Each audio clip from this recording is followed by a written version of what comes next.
Okay, students, today is the start of your industry research project. We will talk about the phase A today, and next class we will continue with a little bit more detail about phase B. So, in the industry research project, you need to find a company. So you need to go around, look, find a company. If you want more than one option in the beginning, because just in case something goes wrong, you have a second option to visit. Any design industry can work. So if you choose companies in the graphic design industry, graphic design and printing, interior design, industrial design, manufacturing companies, anything, fashion design, so anything that we have in the university that you study, you can choose the industry and the companies related to it. So, we need one company basically. For the phase A, you need to first choose your company that you want to work with. The second step is to obtain and bring general information about the company. So in the beginning it's just obtaining general information such as, for example, brochures, telling us what the company designs or what it manufactures, or just so we have an idea what it deals with. We need also some business cards of important people in the company, key people like the owner, managers. You need to obtain business cards also with their names. You need to find out general information about the company structure, very general, because this is phase A, okay? So we are still looking for a company. We just get the information from them, but general information, the detailed information later. So, for example, general information about its structure, the size, the location. So, for example, if I ask you, is it a large company? Is it a very small company? Is it a studio? Where is it located? What is its general structure? You should be able to answer these questions once you select the company. So this is the general information about it. Then at a little bit later stage, you need to basically set up an interview date. A date for an interview with the manager or owner. So all of you need to at some point make an interview, sit face to face with the manager or owner and ask questions. Now we will talk about this, the questions more in phase B. Now it's just, for example, setting up appointments. During phase A, you're just setting up appointments, but you still don't have the questions written.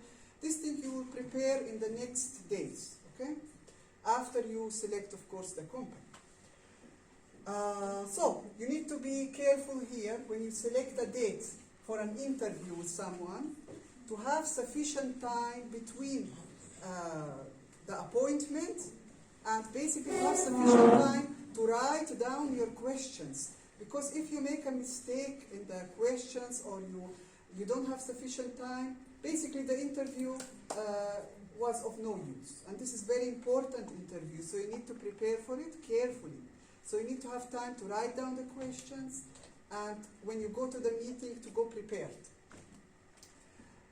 Questions that you will write down will be based on all the things that we discussed this semester.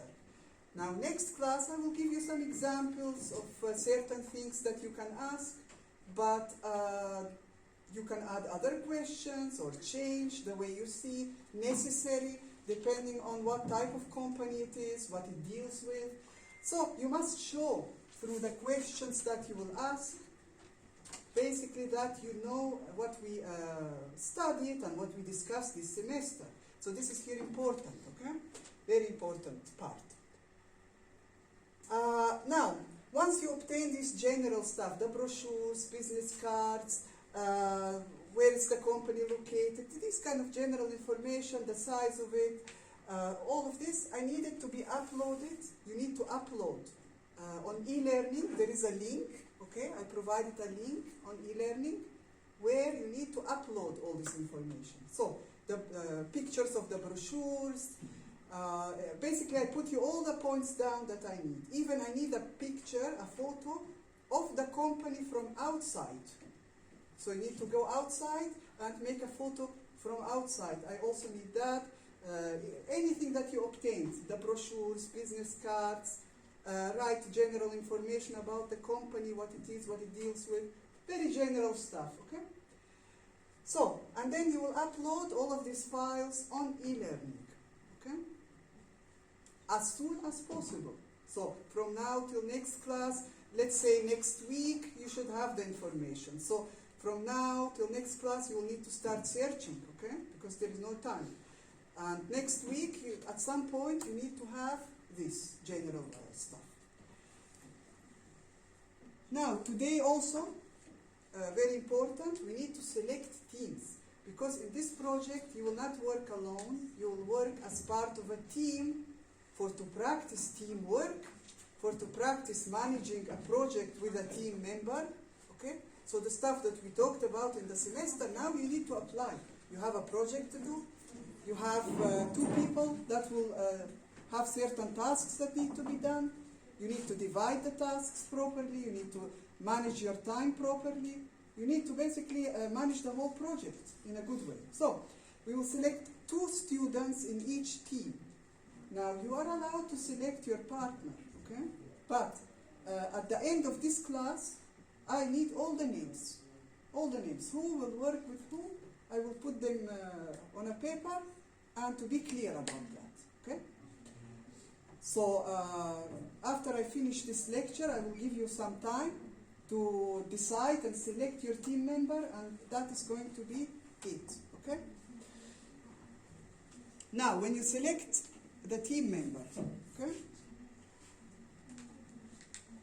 Once you have your team member selected, you need to, don't forget to exchange the contact information, because someone might live some place, another student another place. You need to have all the contact information, emails, everything, to communicate with each other. And after some time, after the project starts, so after you select the company that you want to basically include in this project, you need to start planning and organizing your timeline. Okay? Timeline of what? Of the project. So any student who don't show me a timeline or how they manage their project, this will affect the outcome of the project. Okay? So it needs to be very organized from the start, planned well, and executed well. You need to also, because now you're going to work 2 people on the same project. So you need to outline and define the roles of each team member. Now for this, you need to really understand, sit and talk with each other and understand what is the strengths and weaknesses of each. So for example, if one of the team members is very good in, for example, organizing presentations, so they're strong in this part. Another student maybe is better in communicating, in talking with people, in socializing, this kind of stuff. So you need to understand where is your strong points, where is your weak points, so that later when you start the project, you know how to divide your tasks. So if a student is very good with talking to people, maybe this student will go and interview the manager. The other student who is very shy, for example, or not very, cannot communicate very well, this student may be involved in the design work of the project. So really, I don't care which student will do what work. This is up to you to plan who will do what. In the end, I want the project delivered on time and in good quality and completed, okay?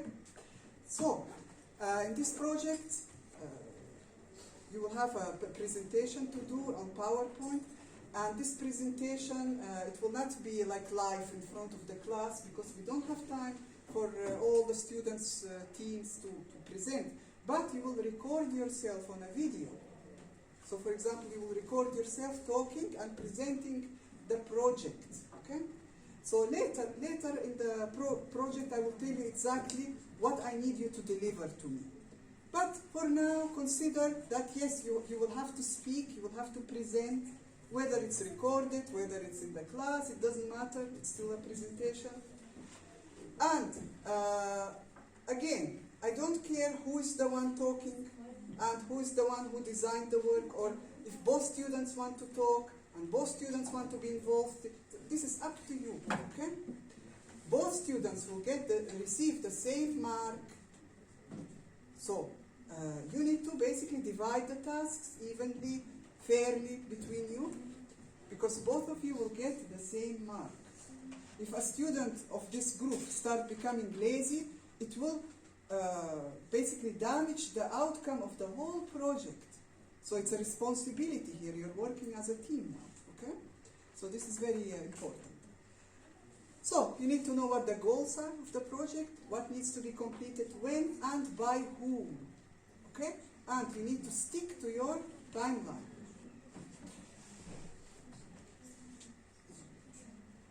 Now, let us look at some interview guidelines. We said that at some point you will go to the company, you will interview the owner or the manager. So these are some important points to keep in mind. Now, you don't need it right now, because still you will go and try to select the company and all of these things. But immediately after that, you need to set an interview date with the manager or the owner. So these points will come in hand, just to keep them in mind, okay? So always prepare yourself, and the questions before you meet somebody, and you need to arrive on time. So when the manager tells you come at 3 o'clock, you need to be there at 2:45 and waiting for the manager. The manager will not wait for you, okay? So be careful about that. You need to have your questions written, prepared. I would advise you to have with you a recording device. Why? Of course, you need to ask for permission to do a recording of the voice. But this will help you, because the manager, maybe he will talk very fast, answer your question. You don't have time to write down everything, and you will forget. So recording device, you record the conversation. At home, you will select the answers that you need, okay? And later you can even send me the whole interview recording, okay? Keep in mind that people are emotional and complex beings. So the person you're talking to, remember, he's emotional, he's a complex human. So, for example, maybe you will find him in a certain state. This day he's a bit angry, he doesn't have time, he's a little bit, you can find the manager in all kinds of situations. And in all kinds of situations, you need to be friendly, you need to know how to speak to him, to extract as much as possible information. So, this is a very good practice for it. So prepare yourself before you go, and expect anything. Maybe, as I said, the manager might not be in a very good mood, and this is expectable. This is a company, a business, it's stressful sometimes. So expect anything, okay? And be prepared to be at your best image all the time. People are busy, and for free they agree to help you. Remember that whoever you're going to interview, this manager or owner, he's busy. So when he sits with you for half an hour, 1 hour, 15 minutes, I don't know how much time he will have, he's giving from his time for you to help you for free. Okay? Because when I say for free, in business everything costs money. The time costs money, everything. So when he agrees to help you, this is for free. So be friendly and consider that, okay? So appreciate it and show respect. Okay? You need to always talk very respectful and appreciate the time given. Be patient, be friendly, and try not to waste too much of their time. So when you organize your questions, you need to organize them in a way that you can extract the most information in the least possible time. So don't expect to sit with the manager for 2 hours and talk. You will not have time. So expect 15 minutes, maximum half an hour. That's at the most, okay? To have all the questions that you need answered. Ask short, clear questions. When you write your questions, try to make them as short and as clear as possible. And you can try to ask the same question in different ways, because to avoid miscommunication. So this semester we talked about how sometimes you ask a question and the person answers you, but the way he answers, it becomes a miscommunication because of the wrong question or the wrong answer or incomplete answer. So just to get, if you feel that the answer is not complete, ask the same question in a different way to get the answer, okay? So this is important to think about. Create interest in what you tell or ask. So don't make the interview so boring that the manager wants to escape as fast as possible. You know, now it depends on his personality. Some people like one joke, a little bit smile, you know, to talk a little bit free. Some people like a little bit more strict, you know, like more serious asking of the questions. You need to basically see the person, how he is, how you should behave. How's the appropriate way to behave with that specific person? And remember, each person is different, okay? And this will be a good practice for you, because once you graduate and get out in the business world and start communicating with people, you will find all kinds of people, and they're very different from each other and very different from you. So you will find people you don't like, but you still have to communicate and work with. So expect this kind of thing. So this will be a good practice for you. Alter your style of approaching people depending on who you're talking to. Be flexible. Okay? The more flexible you are, the better. Okay? So I already described this. So depending on who you're talking to, you will alter your style. If you see it's a very serious person, okay, not like to joke around, not like to talk, you know, just anything, just the serious stuff, you approach him in a serious way. If you find a person laughing, smiling a lot, talking a lot, very social, again, you change your style to fit that. So why? To extract the information you need, okay? Remember, your goal is to take as much information as possible from this person. So you need to basically be in a way that he would like or she would like to sit with you. Okay? Try to learn about the person and his interest before you talk to him or her. Like, if you can, like from other ways, find out, okay, this manager, what is he like? What does he like to do? What is his interests? Because this information might help you. Like, for example, oh, he has a specific type of interest. In the interview, at some point you might mention, you know, like you're interested in something, and then he will say, oh, really, I'm also interested in this thing. So it becomes like more of a personal conversation, more open to talk. So this kind of, there are a little bit of tricks, you know, used that can help you. Even in the future, when you have a job interview, like you go for a job, again, you need to try to understand who's that person who will talk to you, or you will talk to them, to know how to communicate. This is very important. So these things are general things to keep in mind once you go to the interview, okay? But now, at our stage, we are still selecting the company, we are still just taking the general information, we are setting up interview dates, but not going to the interview, because we still need to write down the questions and very careful about it, research about the owner or the manager to know about him, and all of these things. Now, I will also give you some guidelines for the digital presentation, because in this project, at the end of the project, all this information that you collected, the pictures that you made, whatever, you need to organize them in a digital presentation on the PowerPoint, okay? So, using the PowerPoint program. So, the digital presentations, just keep some things in mind, okay? The less information you have per slide and more visuals, and don't overcrowd it with text. Now look at this slide, for example. That's an example of a bad slide for a digital presentation. Okay? It is, why is it bad? Because it's overcrowded with text, too much text, there is no visuals, there is no... So this is bad for a digital presentation. The reason why I did it like this, and you notice throughout the course, I have some slides with a lot of information. It's because you will use these as PDF files and you will read them basically close up.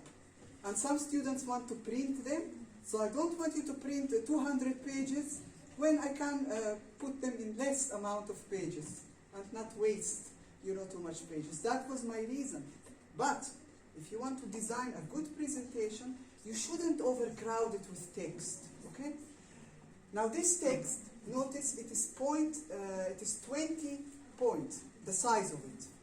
So notice if you sit a little bit like even close up, you cannot really read it well, okay? So this is 20.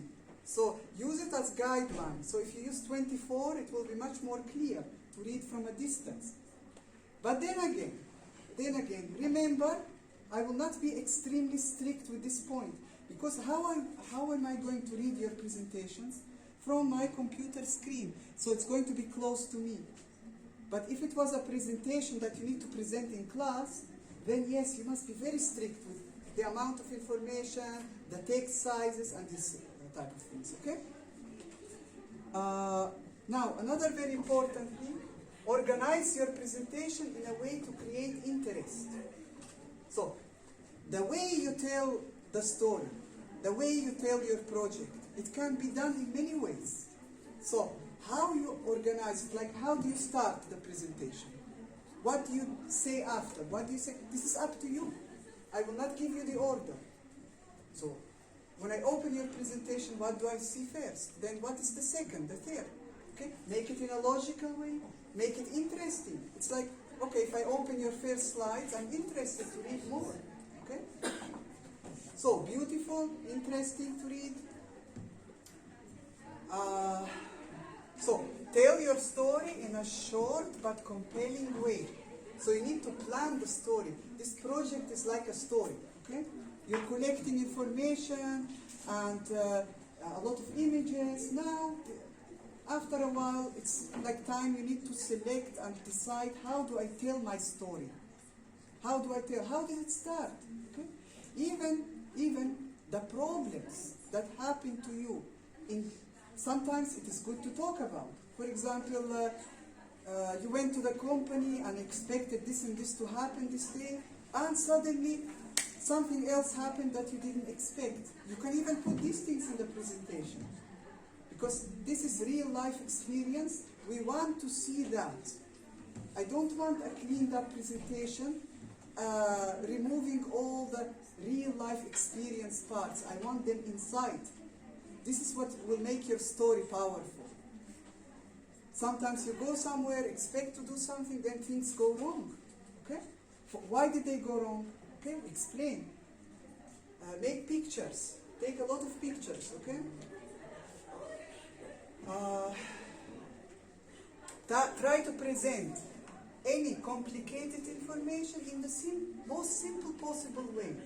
So, if there is something very complicated or very boring, try to simplify as much as possible, but tell the information the way it is, but in a more clear way as much as possible, of course. Okay? If the information is too, again, complicated, too long, try dividing into several slides. So instead of jamming everything in one slide, if you have images, include images, a little bit of text, then continue on the next slides. Okay?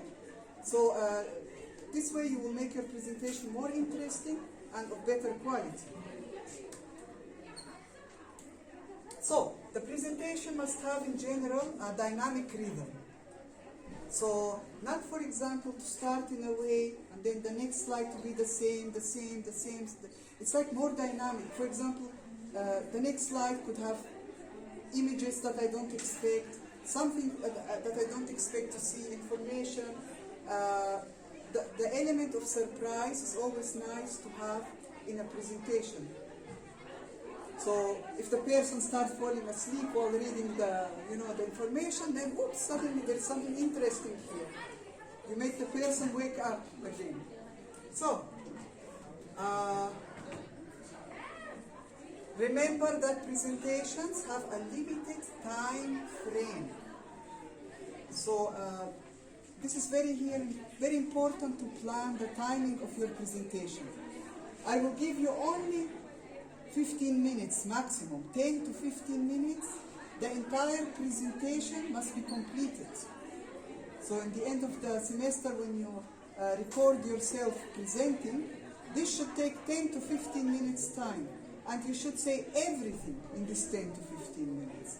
So what I mean is, when you make the digital presentation, the slides, you need to be careful how many slides you make, how much time you spend talking for each slide, because this will take time, okay? How much time?